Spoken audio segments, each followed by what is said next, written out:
네, 학생 여러분 반갑습니다.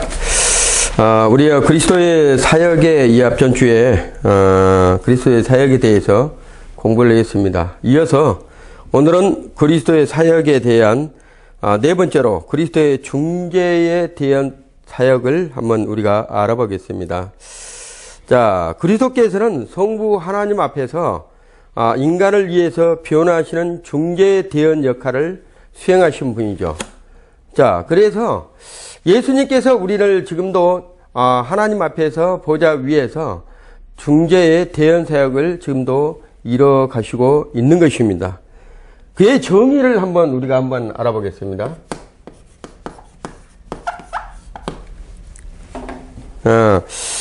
그리스도의 중재 대언 사역이란 그리스도께서 십자가에 완수하신 제사를 가지고 하늘 송소에 들어가셔서 참소자인 사단이 고소로부터 자기 백성들을 변호하신 분이라는 것을 가리키고 있습니다. 자기 백성들의 불완전한 봉사나 또한 기도 등을 성화시켜서 하나님이 받으실 수 있는 사역을 이루어 가신 분이 바로 예수 그리스도의 정의입니다. 그래서 그리스도의 중재 대언 사역에서는 예수님께서 지금도 하늘 보좌에서 우리를 위해서 불완전한 봉사, 그 다음에 기도하는 것, 그 다음에 하나님께서 우리에게 뜻을 주고 그 일을 행하는 것을, 그것을 하나님 앞에, 중재 사역을 담당하신 분이 바로 예수 그리스도란 것이죠. 그러면 첫 번째로 제사의 요소가 있어요. 제사의 요소는 대속죄일에 대제사장이 완성한 제사를 가지고 지성소에 들어가서서 하나님께 들은 것 같이 그리스도께서는 자기의 완성된 제사를 가지고 하늘 지성소에 들어가셔서 성부 하나님께 그것을 올려드리고 있다는 것입니다. 히브리서 9장 11절과 12절에서 말씀하시고 계시는 것이죠. 두 번째로 법정적 요소입니다. 속죄 제사에서와 마찬가지로 중재에서도 재판적 또는 법정적 요소가 있다는 것이에요. 참소자가 사탄은 하늘에서 피택자들을 송사하나 그리스도께서 완성된 속죄 사역을 근거로 모든 송사로부터 그들을 변호하고 계시는 것을 말씀하고 있는 것입니다. 세 번째로 승하의 요소죠. 그리스도께서는 인간의 정죄받은 신분만 변화하시는 것이 아닙니다. 도덕적 불완전한 변호, 또 불완전한 기도나 봉사를 승화시켜서 하나님께 연락되도록 예수님께서 그 일을 행하시고 계시다는 것이에요. 네 번째로 기도의 요소입니다. 그리스도는 성도들이 기도를 등한시할 때도 기도하시고 있다는 것이에요. 어떻게 구할 바를 알지 못하고 기도할 때도 바로 기도할 수 있도록 기도를 해 주신 분이 예수 그리스도라는 거예요. 여러 가지 의식에 못하지만 위험들과 원수들을 미혹한 공격으로부터 보호하고 계시는 것도 예수님께서 기도하시는 그 부분에 우리가 도움을 받고 있다는 것입니다. 로마서 8장 33절에서 37절과 히브리서 7장 25절의 말씀을 하고 있는 것이죠. 그러면 두 번째로 헌재 사역과 중재 대언 사역의 관계입니다. 자, 헌재 사역은 피택자의 구원을 위한 구속 성취의 사역이라고 볼 수가 있습니다. 대언 사역은 성취된 구속을 각 개인에게 실질적으로 적용시키기 위한 사역입니다. 다시 말해서 중재 대언 사역은 각 개인에게 구원이 완전히 이루어지도록 하는 것이며 그들이 하나님의 보좌 앞에 당당히 나아갈 수 있도록 하시는 사역이라는 것입니다. 히브리서 4장 15절에서 16절에 말씀하고 있는 것입니다. 세 번째로 중재 대언자의 자격입니다. 그리스도께서 참된 중재 대언자가 되시는 이유는 두 가지 자격으로서 그리스도께서 갖추어지고 있다는 것이에요. 첫째는 영원한 대제사장이신 대언자란 것입니다. 그리스도께서 참 대언자가 되시는 이유는 먼저 그의 제사장직이 영원하기 때문입니다. 그의 제사장직이 일시적인 것이라면 우리의 참 대언자는 될 수 없다고 보는 것이죠. 두 번째로 왕이신 대언자입니다.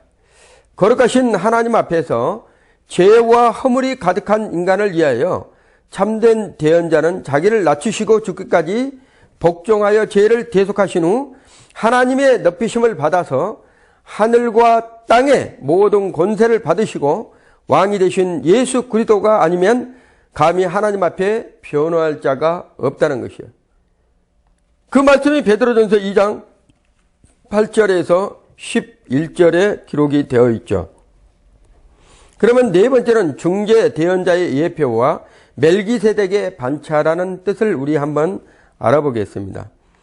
그리스도는 영원한 대제사장이신 대언자이며 왕이신 대언자로서 고유한 자격을 갖추신 분이라는 것이에요. 하나님께서는 이런 대언자의 모형을 멜기세덱이라는 인물로 예표를 하고 있습니다. 성경에는 두 종류의 대제사장이 있죠. 첫째는 아론의 반차를 쫓는 대제사장과 두 번째는 멜기세덱의 반차를 쫓는 대제사장이라는 것이죠. 그러면 첫 번째로 아론의 반차를 쫓는 대제사장이 어떤 것을 나타내고 있는지 알아보겠습니다. 그리스도를 예표했으나 두 가지 점에서 그리스도를 예표하지 못하고 있는 것이죠. 첫째는 죽은 사람들이 계도록 구성되어 영원성이 없었다는 것입니다. 두 번째는 왕이 아닌 대제사장들만 구성이 되어 있다는 것이에요. 그래서 아론의 반차를 쫓는 제사장은 사람으로부터 우리에게 주어지는 그러한 부분을 나타내고 있다는 것입니다. 왕이 아닌 대제사장, 그런 부분으로 구성이 되어 있다는 것을 말씀하고 있는 것이에요. 자, 그러면 두 번째로 멜기세덱의 반차를 쫓는 대제사장이란 것은 어떤 것인가?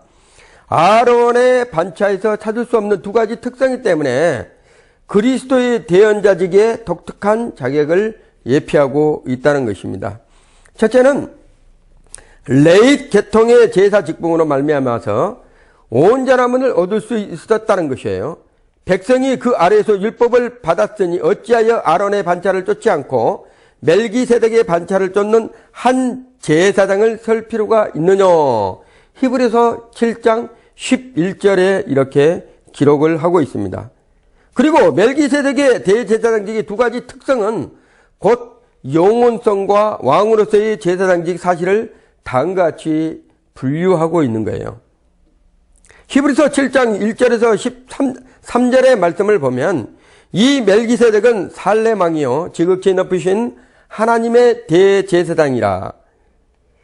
여러 임금을 쳐서 죽이고 돌아오는 아브라함을 만나 복을 빈지라. 아브라함이 1절 10분의 1을 그에게 나눠주니라. 그 이름을 번역한 즉 의의 왕이요 또는 살렘 왕이니 곧 평강의 왕이요 아비도 없고 어미도 없고 족보도 없고 시작한 날도 없고 생명의 끝도 없어 하나님의 아들과 방불하여 항상 제사장으로 있느니라. 이렇게 성경에 말씀하고 있는 거예요. 자, 그러면 다섯 번째로 중재대언의 대상과 내용이라는 거죠. 그리스도께서는 지금도 하나님의 우편에서 대언하시는데 과연 누구를 위하여 무엇을 대언하는지를 우리가 알아야 된다는 거예요. 첫째는 대상이 피택자라는 것입니다. 그리스도께서는 택하신 자들을 위해 대언하신다 이렇게 얘기를 했어요. 이는 두 가지의 사실을 알 수 있습니다. 첫 번째로는 이 사실을 말하는 말씀에서 우리가 볼 수 있다는 것이에요. 요한복음 17장 20절의 말씀을 보면 그러므로 자기를 힘입어 하나님께 나아가는 자들을 온전히 구원하실 수 있느니 이는 그가 항상 살아서 저희를 위하여 강구하심이니라. 히브리서 7장 25절에 말씀하시고 요한복음 17장 9절에는 이렇게 얘기했습니다. 내가 저희를 위하여 비옵나니 내가 비옵는 것은 세상을 위함이 아니요 내게 주신 자들을 위함이니라. 저희는 아버지의 것이로다 이렇게 얘기를 합니다. 요한복음 17장 20절에는 내가 비옵는 것은 이 사람들만 위함이 아니요 또 저희 말을 인하여 나를 믿는 자들도 위함이라 이렇게 얘기를 하고 있습니다. 이어서 누가복음 23장 31절과 32절에서도 시몬아 시몬아 보라 사단이 밀가부를 하듯 하려고 너희를 청구하였으나 그러나 내가 너를 위하여 내 믿음이 떨어지지 않기를 기도했다고 예수님께서 말씀하고 있는 거예요. 이 사실을 말해서 예수님께서 피택자, 택자들을 위해서 지금도 기도하고 계시다는 것을 말씀하고 있는 것입니다. 두 번째는 위하여 죽으신 그들을 대언한 대언이라는 거예요. 위하여 죽으신 그들을 위한 대언. 자, 그리스도의 중재 대언 사역은 그리스도께서 십자가에서 피 흘리신 자기 백성들을 위한 것입니다. 따라서 그리스도께서는 자기 양을 위하여 목숨을 버린 것이라는 거예요. 요한복음 10장 15절에 말씀하시죠. 세상 모든 사람을 위하여 목숨을 버리신 것이 아니다는 거예요. 사람들은 착각하는데 세상 모든 사람들을 위해서 예수님께서 십자가에서 못 박혀 죽으신 것이 아니고 자기 양을 위하여 목숨을 버렸다고 예수님께서는 말씀하시고 있는 것이에요. 그러면 문제점이 여기서 무엇인가? 예수께서 피택자들을 위하여 대언하신다고 할 때 성경 해석에 한 가지 문제점이 생긴다고 볼 수가 있습니다. 예수께서는 십자가에서 이렇게 기도하신 일이 있기 때문입니다. 이에 예수께서 가라사대 아버지여 저희를 사하여 주옵소서 자기의 하는 것을 알지 못함이니이다 하시더라. 저희가 그의 옷을 나눠 제비 뽑을세. 누가복음 23장 34절이란 말씀이죠. 저희란 예수를 십자가에 못 박을 때 동참한 사람들을 가리키고 있는 말씀입니다. 그렇다면 예수님은 피택자들을 위하여 대언하는 것이 아니지 않는가라는 질문이 생긴다는 거예요. 그러나 이것은 저희를 위하여 구원시켜달라는 중재 대언 사역으로 볼 수 없다고 얘기를 합니다.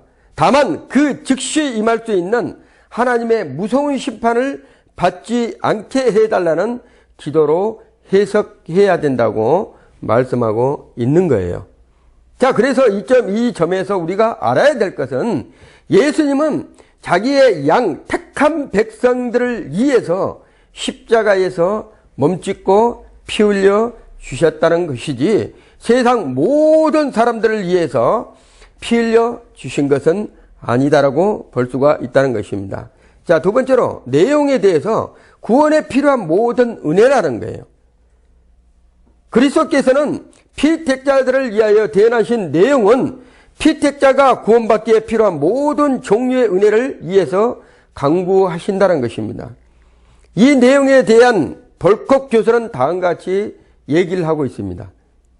자, 그는 아직 자기에게 오지 않는 피택자들이 은혜의 상태로 인도될 것과 이미 믿는 자들은 그들의 일상적인 범죄에서 용서받은 것, 즉 칭의의 열매가 그들에게 계속적으로 적용되고 성도들이 사탄의 고소와 시험으로부터 보호될 것과 성도들이 점진적으로 성화될 것과 그들이 하나님의 영적 교통이 지속될 것과 그들의 하나님을 위하여 봉사가 연락될 것과 그들이 결국은 하나님의 나라의 완전한 기업에 참여하게 될 것을 위해서 기도한다고 벌컥 교수는 주장하고 있는 것이죠. 자, 그러면 여섯 번째로 중재대언의 사역의 특성을 우리가 한번 알아보겠습니다. 자, 중재대언의 사역의 특성에서는 첫째로 영속성 또는 계속성이라는 거죠. 자, 중재대언 사역의 특성이 그럼 뭔가? 택한 자로 하여금 하나님의 긍휼하심을 받고 때를 따라서 돕는 은혜를 얻게 하여 은혜의 보호자 앞에 담대히 나가게 하는 중재대언 사역이라는 거예요. 자, 그러면 연속성과 지속성, 계속성. 자, 이런 것은 그리스도께서는 대제사장이 되시어 영원토록 그리고 끊임없이 중재대언 사역을 감당하시고 계시다는 것입니다. 이사야 49장 15절의 말씀을 보면 이렇게 기록되어 있죠.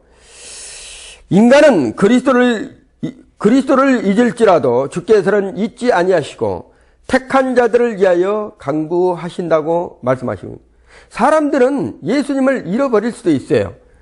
세상에 잠깐 오늘 하루 살다가도 하나님께서 자기의 백성들은 절대 잃어버리지 아니하시지만 하나님의 자녀들은 하나님을 멀리할 때가 있다는 것이에요.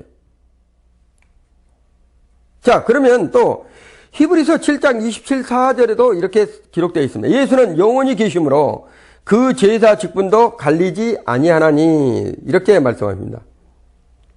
히브리서 7장 25절의 말씀에도 그러므로 자기를 힘입어 하나님께 나아가는 자들을 온전히 구원할 수 있으니 이는 그가 항상 살아서 저희를 위하여 간구하신다고 말씀하고 있는 것입니다. 이게 바로 예수님께서 지속적으로 계속적으로 영속적으로 영원토록 우리를 위해서 하나님의 자기 택한 자들을 위해서 기도하시고 지속적으로 우리를 보호하시고 계시다는 것을 말씀하고 있는 것입니다. 두 번째는 권위성이에요. 중재 대언은 그리스도께서 성부 하나님과 맺으신 구속 언약을 성취하기 후에 하나님께 요구하는 것으로 피조물의 기도와는 다르다고 보고 있습니다. 즉 하늘과 땅에 모든 권세를 가진 왕으로서 또한 성자 하나님으로의 권위를 가지고 간구하는 기도인데 이 권위는 자기 백성을 위하여 십자가에서 완성하신 대속의 공로를 근거로 주어진 것이라고 요한복음 17장 24절에는 말씀하고 있는 것입니다. 그래서 권위성이 필요하다는 거예요. 그 다음에 세 번째는 유효성입니다. 그리스도의 중재 대언적 기도는 반드시 응답되고 이루어진다는 거예요. 이는 기도하는 분이 전능하신 성자 하나님이실 뿐 아니라 성부 하나님과의 약속을 미리 있었기 때문이라고 얘기하고 있는 것입니다. 요한복음 15장 7절에 이 말씀이 기록되어 있어요. 요한복음 11장 41절에서 42절의 말씀을 보면 돌을 옮겨 놓으니 예수께서 눈을 들어 우러러보시고 가라사대 아버지여 항상 내 말을 들으신 것을 감사하나이다. 항상 내 말을 들으신 것을 내가 알았나이다. 그러나 이 말씀하옵는 것은 둘러선 무리를 위함이니 곧 아버지께서 나를 보내신 것을 저희로 믿게 하려 함이니라 이렇게 말씀하시고 계시다는 거예요. 자, 여기서 우리가 말씀을 보고 우리가 알아야 될 점이 있습니다. 예수님과 하나님의 관계에서 항상 약속이 되어 있다는 거예요. 항상 예수님이 말씀하시면 하나님 아버지는 그 말씀을 예수님의 말씀하신 것을 듣고 계시라고 있다는 거예요. 그래서 서로 쌍방간의 대화가 되는 거예요. 아버지와 아들이. 그래서 여기서 말씀하신 것은 항상 내 말을 들으시는 것을 내가 알았나이다. 이렇게 얘기를 하는 거예요. 그런데 그 이유를 뭐라 한다면 그때 그 무리들에게 그 일을 알게끔 하려고 말씀하셨다고 얘기하고 있는 것입니다. 또한 성도라는 주의 말씀 안에 거하면 무엇인지 원하는 대로 이루리라고 말씀하시고 있어요. 요한복음 15장 7절의 말씀에 너희가 내 안에 거하고 내 말이 너희 안에 거하면 무엇이든지 원하는 대로 구하라. 그리하면 이루리라. 이렇게 유효성에 대해서 정확하게 말씀하고 있다는 거예요. 예수 그리스도께서 우리의 모든 기도와 우리의 모든 간구와 우리의 모든 하는 것을 우리 하나님께서 아시고 그 예수 그리스도를 통해서 예수께서 중보 기도하고 대언하시고 계시다는 것을 믿으시기 바랍니다. 자, 네 번째 왕직이에요. 왕직. 자, 왕직에 대한 부분을 한번 알아보겠습니다. 왕직. 네 번째로 왕직. 자, 본장에서 중보자들의 그리스도께서 가지고 계신 왕권에 대해 한번 우리가 살펴보았는데 그리스도의 중보적 왕권은 영적인 왕권과 우주적 왕권으로 구분이 된다고 봅니다. 자, 그리스도의 중보적 왕권의 개념이 무엇인가? 그리스도의 중보적 왕권의 개념. 자,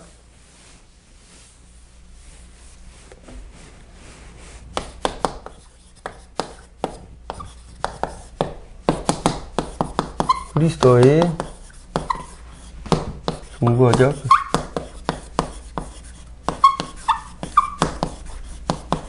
왕권의 개념.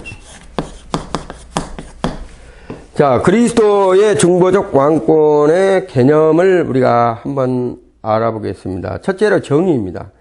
하나님의 영광을 위하여 또는 하나님의 구원 계획의 실행을 위해서 천지 만물을 창조하시는 그리스도의 직권이라는 것입니다.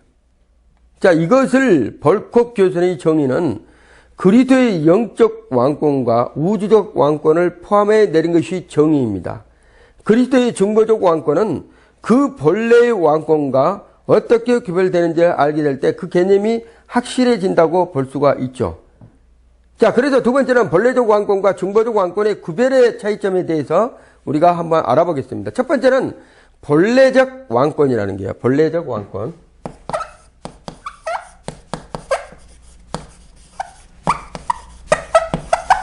자, 본래적 왕권. 이 본래적 왕권은 그리스도께서는 삼위 하나님 가운데 제2이신 거로 그분은 본래 우주 만물의 왕이셨다고 성경은 말씀하시고 있죠. 즉 그는 하나님의 왕권을 본래부터 가지고 계셨다는 거예요. 시편 기록자들은 하나님의 우주적 왕으로서 만유를 통치하시고 계신다는 사실을 여러 가지로 성경에서 말씀하고 있죠. 그 계중에 시편 103편 19절에 이렇게 얘기했어요. 여호와께서는 그 보좌를 하늘에 세우시고 그 정권으로 만유를 통치하시고 계시다, 이렇게 얘기를 합니다. 자, 이게 본래적 왕권에 소유하고 있는 예수 그리스도예요. 두 번째는 중보적 왕권입니다. 그리스도께서는 하나님이시기 때문에 본래부터 우주적 왕이셨으나 인간의 몸을 입고 이 땅에 오셔서 구속을 완성하신 후 하나님의 우편에 오르셔서 중보자로서 왕직의 새로운 형식으로 또 공적으로 임명되셨다는 거예요. 이것은 하나님의 영광을 위해 또는 하나님의 구원 계획의 실행을 위해서 주어진 것이라는 것입니다. 그리고 이 왕권은 그리스도께서 율법에 대한 완전한 순종과 순환의 상급으로 성부에게서 부여받은 왕권이라는 개념이에요. 자, 세 번째는 본래적 왕권과 중보적 왕권의 관계입니다. 관계. 자, 그리스도께서는 승천하신 후 정식으로 받게 된 중보적 왕권이라 해서 본래적 왕권과 본질적으로 다른 것이 아니다라는 것을 얘기하고 있어요. 이 두 가지 왕권은 동일하신 그리스도께서 가지고 왕권을 가지고 계심으로써 그 통치권이 미치는 범위에서도 우주 전체라는 동일한 판도를 갖는다는 것입니다. 다만 두 왕권의 구별은 그 목적이 어디가 있느냐에 따라서 중보적 왕권은 하나님의 택한 백성들의 구원을 위하여 새로운 형식으로 주어지고 있다는 것입니다. 자, 세 번째로 중보적 왕권에 대한 성경적 근거예요. 중보적 왕권에 대한 성경적 근거.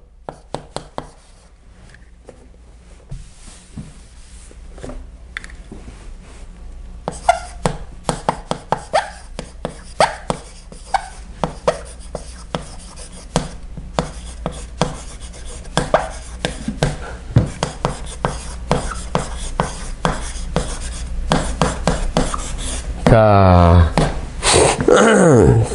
중보적 왕권에 대한 성경적 근거. 구약의 근거를 한번 찾아보겠습니다. 구약은 앞으로 오실 메시아를 왕으로 또한 그가 다스린 나라를 위하여 왕국으로 예언하고 있는 부분들이 많죠. 사무엘하 7장 16절과 시편 2장 2편 6절, 이사야 9장 6절, 다니엘서 7장 13절, 14절, 미가서 5장 12절, 스가랴서 9장 9절, 이런 식으로 많이 기록이 되어 있습니다. 신약의 신약에서는 특별히 그의 탄생과 관련된 송구에서 또는 세례 요한의 증거에서 예수 자신의 증거에 나타나고 있는 거예요. 누가복음 1장 31절과 33절, 마가복음 3장 2절, 마가복음 1장 14절과 15절, 마태복음 3장 2절에 이 말씀을 기록하고 있습니다. 자, 그러면 중보적 왕권의 구분은 어떤 식으로 구분할 수 있는 건지, 자, 한번 알아보겠습니다. 그리스도의 중보적 왕권은 영적인 왕권과 우주적 왕권으로 구분하고 있는 거예요. 영적 왕권이란 교회에 대한 특별 행정이라 할 수가 있다는 것이죠. 그리고 우주적 왕권이란 우주 전체를 포함하고 있는 일반 행정이라고 볼 수 있습니다. 양자의 관계를 생각할 때 일반 행정인 우주적 왕권은 영적 왕권의 완전한 실현을 위하여 필요한 기초라고 얘기하고 있습니다. 자, 그러면 지금까지 왕직에 대해서 우리가 알아봤지만 이제는 그리스도의 영적 왕권에 대해서 한번 알아보겠습니다.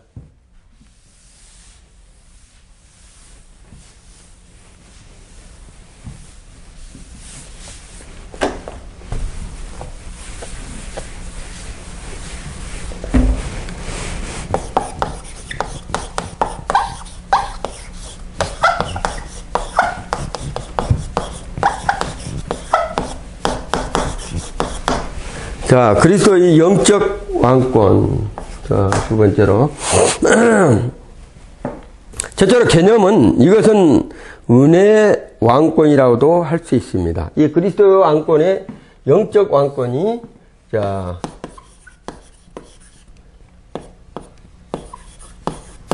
왕권이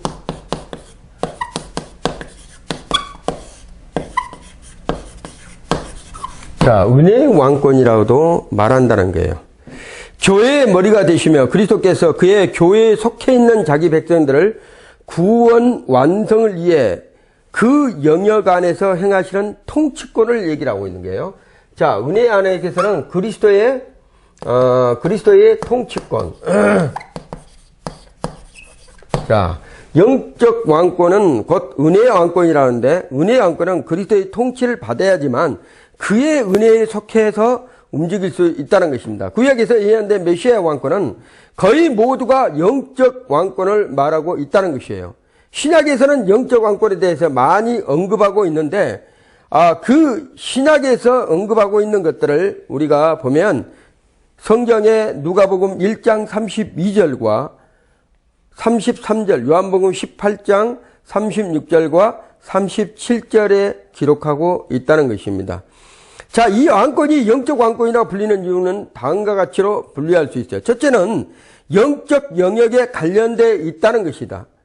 자, 영적 영역에 관련되어 있어야지만 영적 왕권이라고 이렇게 얘기할 수 있다는 거예요.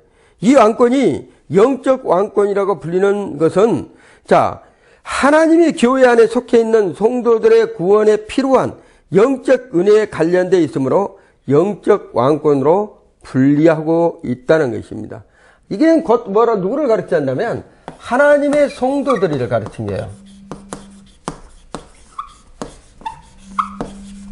하나님의 성도들, 그 하나님의 성도들을 가르치기 때문에 그 하나님의 성도들을 위해서 은혜로서 그들을 관리하고 또한 그 은혜로서 그들을 보호하고 있다는 것을 얘기하고 있는 것이죠. 자, 두 번째로는 성도의 마음과 생활 속에 수립되므로 이 왕권은 성도의 마음과 생활 속에서 행사되고 있다는 것입니다. 자, 바리새인들이 하나님 나라가 어느 때에 임합니까? 이렇게 예수님께 묻습니다. 하나님의 나라는 볼 수 있게 임하는 것이 아니요 또 여기 있다 저기 있다가 아니라 하나님의 나라는 너희 안에 있느니라. 이렇게 누가복음 17장 20절에서 21절에 말씀하고 있는 것입니다.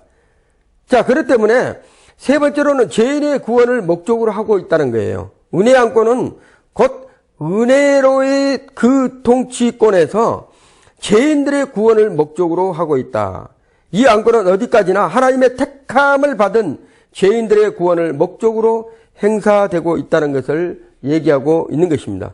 로마서 6장 17절과 18절, 로마서 8장 2절, 에베소서 2장 3절에 이 말씀이 기록되어 있어요. 자, 그러면 네 번째로 말씀과 성령이라는 영적 방법에 대해 수행되므로 이 왕권은 물리적 유형적 방법으로 수행된 것이 아니라는 거예요. 오직 하나님의 말씀과 성령의 역사를 통해서 수행되고 있다는 거예요. 자, 그래서 이러한 부분은 성령의 역사가 아니면 성령의 역사가 아니면 절대로 이루어질 수가 없다는 것을 말씀하고 있는 것입니다. 자, 이 왕권을 성경이 교회의 머리라는 말로 표현하고 있죠.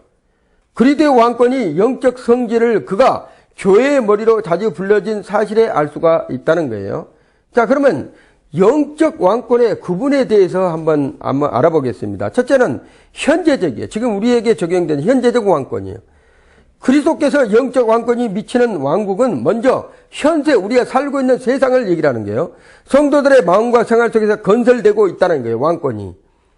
그래서 밖에 있는 것이 아니라 여러분의 마음속에 있다는 거예요. 예수 그리스도의 사도들은 이 왕권이 그들의 당시에 이미 지상에 임재할 것으로 분명히 언급하고 있었습니다. 마태복음 12장 28절과 누가복음 17장 20절과 21절, 골로새서 1장 13절과 14절에 얘기를 하고 있는 것이죠. 그런데 그거는 현세적 왕권에 대해서 얘기하고 있어요. 그렇지만 미래적 왕권은 어떤 것이냐? 그리스도의 영적 왕권은 현세적보다는 오히려 내세에 완성될 미래적인 것에 보고 있다. 본질적인 미래적 왕권은 현재적 왕권과 같이 인간의 마음과 생활 속에 설치된 것이라고 얘기를 하고 있습니다. 그러나 좀 더 분명히 말해서 그리스도의 영적 왕권은 현세에서 시작되고 내세에서 완성된다고 볼 수가 있죠. 그러므로 현세적 왕권은 미래적 왕권의 시작이라고 볼 수 있고 미래적 왕권은 현세적 왕권의 완성이라고 볼 수 있다는 것을 얘기하고 있는 것이죠. 미래적 왕권을 나타내는 성구가 많이 있습니다. 마태복음 7장 21절과 마태복음 19장 23절과 고린도전서 6장 9절과 고린도전서 15장 50절과 디모데후서 4장 18절과 베드로서 1장 11절에 미래적 왕권에 대해서 그렇게 말씀을 많이 하고 있습니다. 여기서 주의할 점은 사회복음주의자들의 주장입니다. 그들은 현세적 왕권이 부주중에 점진적으로 발전되어서 미래적 왕권이 건설된다고 보고 있는 거죠. 망상을 하고 있는 것이죠. 그러나 성경은 미래적 왕권이 성도에게 임함에 있어서는 이 세상의 종말이라는 대사변이 있을 것을 말하고 있다는 거예요. 마태복음 24장 29절과 44절, 누가복음 17장 21절과 37절, 누가복음 21장과 5절과 33절, 데살로니가전서 5장 2절과 3절, 베드로후서 3장 10절에서 얘기를 하고 있는 것이죠. 자, 영적 왕권의 기간을 얘기를 한번 우리 알아보겠습니다. 자, 왕권의 기간에 있어서 왕권의 시작입니다. 그리스도의 왕권은 창세로부터 이렇게 진행되고 있어요. 중보적 왕권의 시작은 인간 타락이로 볼 수 있습니다. 창세기 3장 15절에서 얘기를 하고 있죠. 그리고 본격적으로 중보적 왕권을 행사하는 것은 성부 하나님 명하신 것을 다 이루시고 승천하신 후 하나님의 우편에 앉으시면서부터 시작된다고 볼 수가 있습니다. 자, 이때부터 보혜사 성령을 보내주셔서 택한 자를 대상으로 본격적인 구원 사역을 수행하시고 계신다는 거예요. 자, 왕권의 시작이 그렇게 됐다는 것입니다. 그러면 왕권의 끝은 어딘가? 혹자는 영적 왕권은 택한 자의 구원이 완수되면 끝날 것이라고 보고 있는 것이 주장을 하고 있습니다. 그러나 그리스도의 영적 왕권은 끝이 없고 영원히 계속된다고 이사야서 9장 6절과 7절, 다니엘서 2장 44절, 누가복음 1장 31절에서 33절에 말씀하고 있는 것이에요. 자, 그러면 그리스도의 우주적 왕권에 대해서 한번 알아보겠습니다. 그리스도의 우주적 왕권.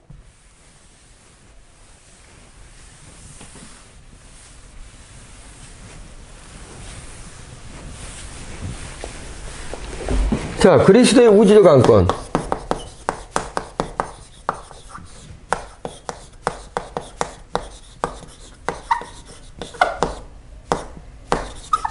자, 그리스도의 우주적 왕권은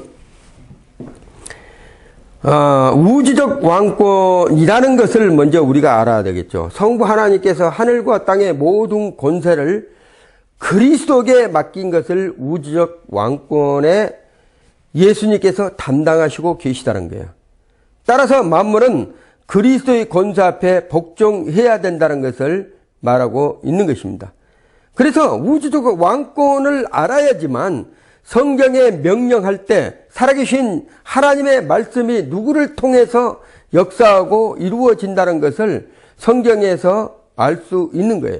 예수 그리스도의 권세와 그의 능력의 권능으로서 우주적 왕권의 모든 행함, 이루어지는 사건들이 예수님의 말씀에 있다는 것을 말하고 있는 거예요. 마태복음 28장 18절과 고린도전서 15장 27절과 에베소서 1장 20절과 21절, 빌립보서 2장 9절과 10절, 히브리서 2장 8절에 이렇게 얘기를 합니다. 자, 그러면 우주적 왕권의 성질에 대해서 한번 알아볼게요. 그리스도의 우주적 왕권의 신으로서 오신 그가 불완전했던 인간의 우주적 왕권, 아담에게 주어졌던 만물의 통치권을 완성하신 성질이라는 것을 말하고 있는 거예요. 결국 하늘과 땅의 모든 권세는 첫째 아담에게 맡기지 아니하시고 신이신 그리스도 즉 둘째 아담에게 맡기신 것이 하나님의 영원하신 목적이라는 것입니다. 자, 우주적 왕권의 필요는 그리스도께서 지상에서 시작하신 영적 왕권의 완성을 위해서 우주적 왕권을 필수적으로 보고 있는 것입니다. 왜냐하면 그리스도의 영적 왕권 건설에 대항하는 모든 세력들을 파멸시키고 그 왕국 건설에 필요한 모든 조치를 취하기 위해서는 영적 왕권을 가진 중보자이신 그리스도가 하늘과 땅의 모든 권세를 가지시지 않으면 안 되기 때문입니다. 다시 말해서 중보자가 우주적 왕권을 가지지 못한다면 영적 왕권의 완전한 건설은 불가능하다고 볼 수 있습니다. 그래서 예수 그리스도께서 우주적 왕권의 권능, 능력을 이미 다 가지고 계신 분이고 그분을 통해서 이 세상의 모든 우주적인 부분에서는 그의 다스림을 받아야 된다는 것을 말씀하고 있는 것이죠. 자, 그러면 우주적 왕권의 기간을 우리가 알아야 되잖아요. 시작과 끝을 알았으니까 기간을 알아야 되잖아요. 자, 첫째로 왕국의 시작입니다. 왕국의 시작. 그리스도의 우주적 왕권은 승천 직전에 그리스도께서 공포하셨으며 승천하신 후에 정식으로 부여받았다고 얘기하고 있습니다. 다시 말해서 왕국의 시작은 그리스도의 우주적 왕권은 승천 직전에 그리스도께 공포하였고 승천하신 후에 정식으로 그걸 부여받았다고 말씀하고 있는 거예요. 마태복음 28장 18절과 에베소서 1장 20절, 21절, 22절, 빌립보서 2장 9절과 11절에서 말씀하고 있는 것이죠. 이 왕권은 그가 낮아지시고 죽기까지 복종하신 데 대한 상급으로 주어진다고 빌립보서 2장 7절에서 11절에 기록하고 있는 것이에요. 그러면 왕국의 끝은 어딘가? 왕국의 시작이 있고 왕국이 끝이 있어야 되잖아요. 성경은 그리스도의 우주적 왕권이 성부에게 돌려진다는 것을 말하고 있는 거예요. 예수님께서 이 땅에 사역했던 모든 것과 예수님이 통치하시는 모든 것이 이제는 성부 아버지께 왕국의 끝은 아버지께 돌려진다고 말하고 있는 것입니다. 고린도전서 15장 24절의 말씀을 보면 성경은 그리스도의 우주적 왕권이 하나님께서 이렇게 예수님께서 그 말씀에 기록되어 어떻게 말씀이 기록되어 있다면 그 후에는 나중이니 저가 모든 정사와 모든 권세와 능력을 멸하시고 나라를 아버지 하나님께 바칠 때라 이렇게 얘기했습니다.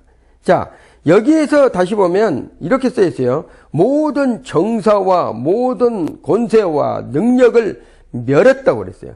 누가? 예수 그리스도께서.